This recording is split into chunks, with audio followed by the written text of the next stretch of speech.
ఆదాము చేసిన దోష శిక్ష అంటే అవ్వగారు, ఆదాము గారు కలిపి చేసిన దోష శిక్ష వాళ్ళలో నుండే సమస్త మానవాళి భూమి మీద విస్తరించిందని మన నమ్మకం కదా బ్రదర్.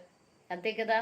ఒక మనుషుని నుండి సమస్త భూమి మీద జనులు విస్తరించారని మన బైబిల్, మనం చదువుకునే బైబిల్, మనం అనుసరిస్తున్న ప్రామాణిక గ్రంథం మనకు తెలియజేస్తుంది. అంతేనా? కాబట్టి మరి వాళ్ళు చేసింది పుణ్యమైన పాపమైన సమస్త మానవాళికి చుట్టుకుంటుందని నా అభిప్రాయం. అంటే పౌలు గారు చెప్తున్నారు, ఒక్క మనుషుని నుండి ఎట్లాగైతే పాపం విస్తరించిందో అలాగే అదే మనుషుని నుండి మొదటి ఆదాము ఎట్లయితే పాపములో పడడానికి మానవ జాతి పాపములో మునగడానికి కారకుడయ్యాడో, కడపటి ఆదాము వలన విమోచన క్రయధనం చెల్లించటం వలన విమోచన అక్రయధనం చెల్లించి తన రక్తాన్ని కార్చి సమస్త పాప మానవాళి కోసం తన రక్తాన్ని చిందించిన కడపటి ఆదామైన యేసుక్రీస్తు ప్రభుల వారి ద్వారా మనకి